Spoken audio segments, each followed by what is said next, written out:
Okay, बिस्मिल्लाहिर्रहमानिर्रहीम।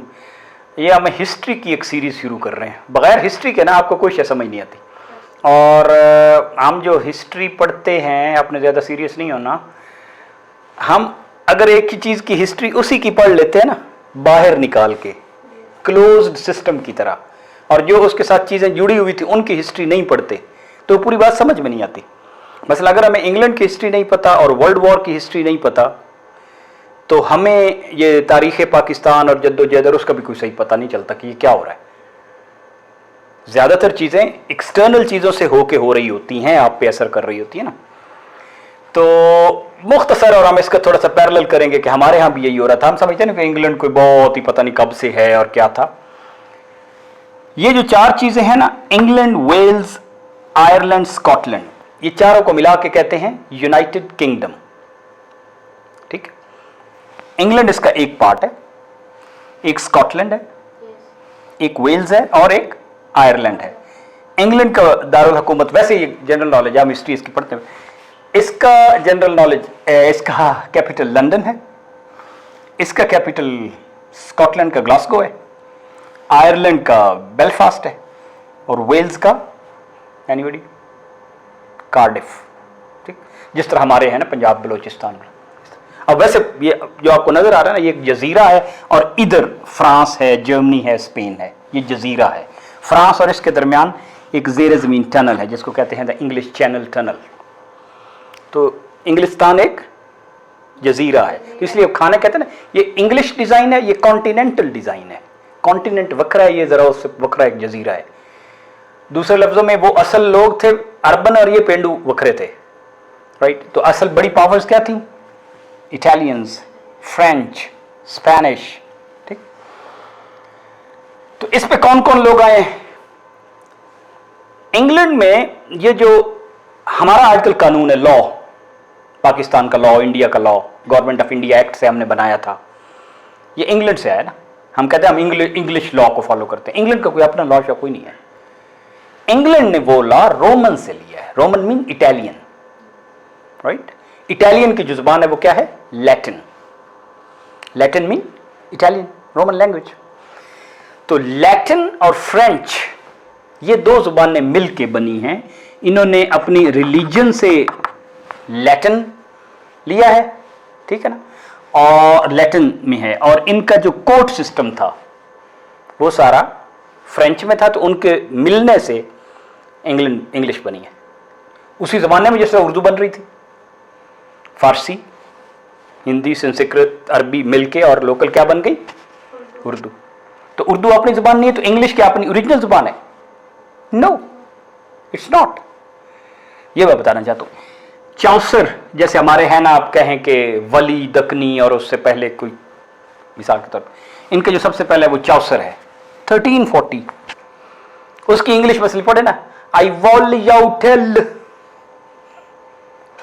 Tell you. कितनी different है टोटली। इसी तरह उस जमाने की हम रेख्ता करें उर्दू वाली, नहीं समझ आती। राइट, तो ये पता होना चाहिए। तो यहां पे अब ये है कि क्या ये अपने आप पे इन्होंने खुद हुकूमत की है? नो, नहीं। इन पे पहले सैक्सन्स ने हुकूमत की है। एंग्लो और सैक्सन मिलकर इंग्लिश बनाए वर्ड। फिर वाइकिंग्स ने हुकूमत की है, जो ऊपर से नॉर्थ की तरफ से आए थे। नॉर्थ की तरफ हैं इसके स्वीडन, नॉर्वे, वो कर। फिर नॉर्मन्स ने हुकूमत की है, जो कि फ्रेंच और उधर इलाके के थे। ठीक, और ये मशहूर एक है बैटल ऑफ हेस्टिंग, जिसमें William of Normandy, Normans are French, उन्होंने अपना नॉर्मन फ्रेंच सिस्टम यहाँ पे इस्टेब्लिश किया इन 1066। राइट, यूरोप का डार्क एज, जब यूरोप वाले तो इवन मतलब नहाते ही नहीं थे और बिल्कुल ही गलीज थे, अपने पेशाब भी पीते थे, वो 500 से 1000 तक उनका वो पीरियड था। 500 से 1000 तक। अब अभी उससे निकल रहे हैं। ठीक, और फिर ये अभी अभी निकले हैं तो मुसलमान। तो हजूर सल्लल्लाहु अलैहि वसल्लम के आने के बाद से लेकर 1400 तक इनका गोल्डन पीरियड था। इल्म के वो बड़े बड़े स्तून थे उस वक्त। ओके, यहाँ पे आ गए ना। फिर इनकी 100 साल जंगें रही। हम समझते कि ये राज्य हमारे आपस में लड़ते रहते थे और फलाना होता था।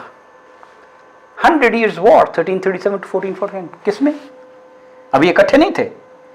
इसके जो छोटे छोटे लोग थे, नवाब, राजे, लॉर्ड वाइकर, वटेवर, और फ्रांस के, 100 साल छोटी छोटी लड़ाइयों पे, कभी बकरियों पे और मवेशियों पे और सॉर्ट ऑफ।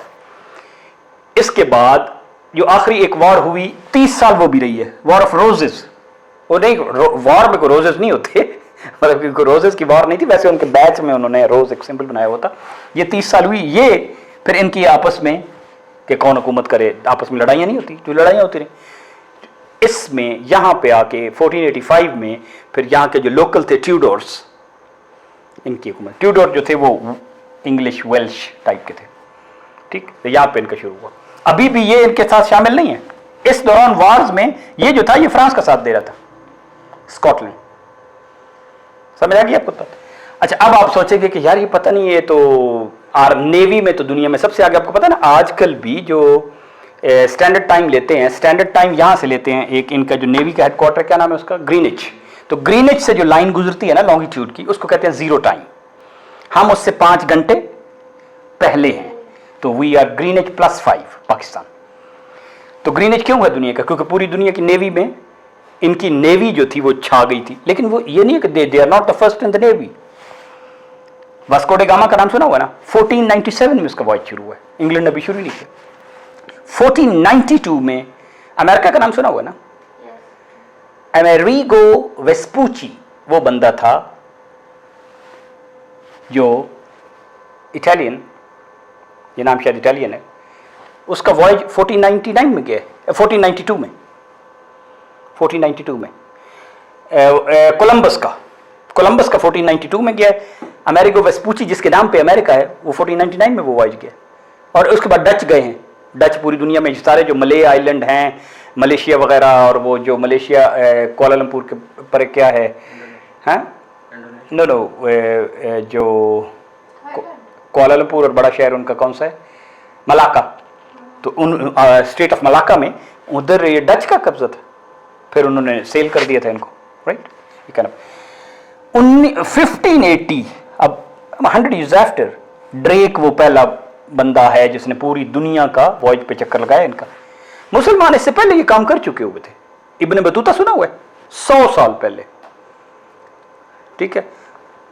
आपका नाम मुकद्दस है ना, एक मुकद्दसी था कई अरसा साल पहले, एक दमिश्की था, वो 8वीं 9वीं सेंचुरी में इब्ने फजलान था, वो ये काम कर चुके हैं, राइट। तो ये आपको पता होना चाहिए कि इनकी नेवी इस वक्त हुई। अब हम देखते हैं कि इनकी तालीम, अब जाहिर है बाहर से जो लोग आएंगे तो वो आपको पढ़ाएंगे तो नहीं ना। फिर जब आपने खुद सेटल करना शुरू किया तो ऑक्सफोर्ड इनकी बनी है 12th सेंचुरी में, 1200 में, 1180s में, समवेयर कैन 1240, तो एक यूनिवर्सिटी थी, ठीक। अब ऑक्सफोर्ड क्यों बनी है? उस वक्त वहां पे चर्च जो है बड़ी सख्ती करता था, कोई अब साइंस की बात करते थे तो वो मारता था, राइट। तो वहां से पेरिस से भागे हुए लोग ऑक्सफोर्ड आए थे, तो इन्होंने यहाँ पे इनको मिला रिफ्यूज, यहाँ पे बना। और पूरे इंग्लैंड में आप कह लें कि 1828 से पहले तक सिर्फ 2 यूनिवर्सिटी हैं, ऑक्सफोर्ड, कैम्ब्रिज। 1828 में पहली यूनिवर्सिटी, तीसरी बनी है university of London 3।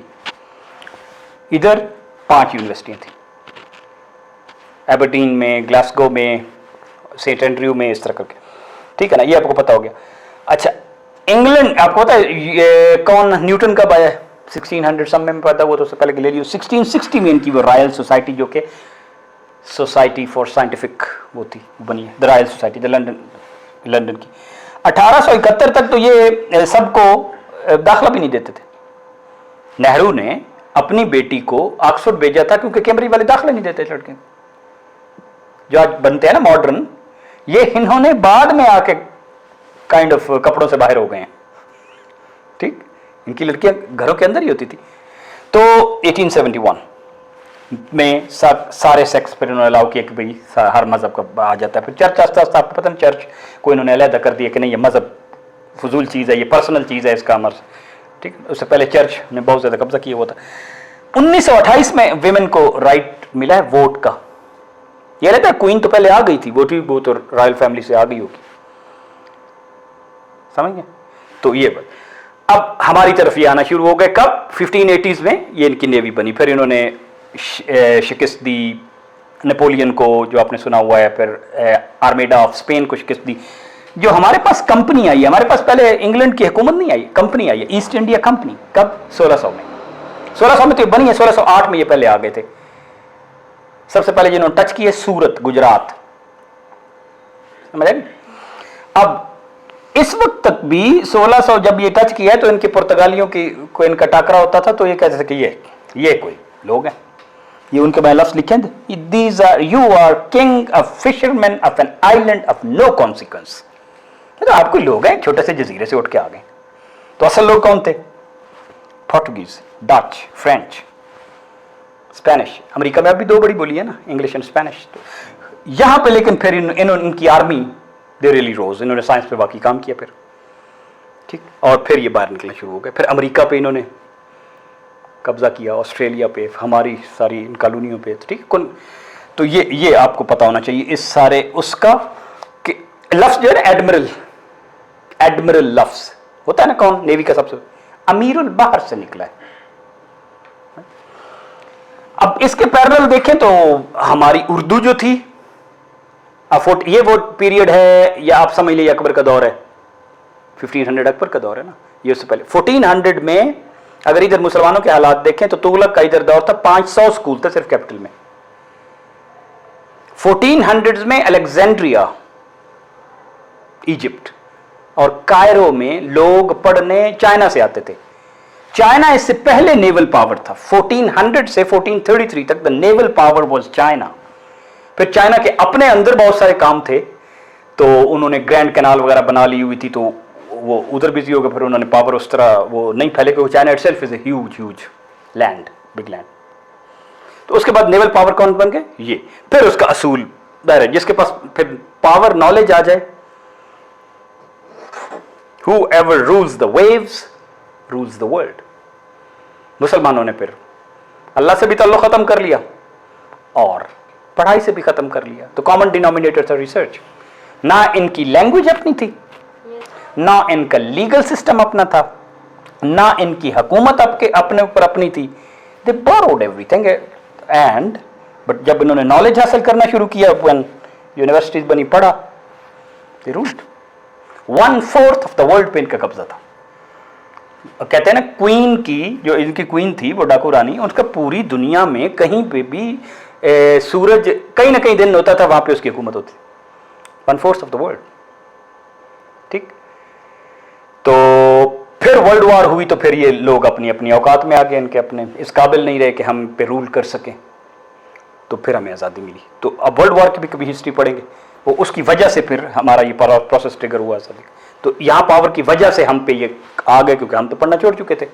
Tipu Sultan ने उस वक्त भी इनसे फ्रांस वालों के साथ लड़के इनकी कोशिश की, लेकिन जाहिर है वो उनके पास जो गन्स थी और हमारे पास जो मंजनीकें थी, उनका मुकाबला नहीं हो सकता था। पर हमारे पास कुव्वत ईमानी भी नहीं थी। और ओके, नशहदु अल्ला इलाहा इल्ला अंत व नस्तगफिरुक।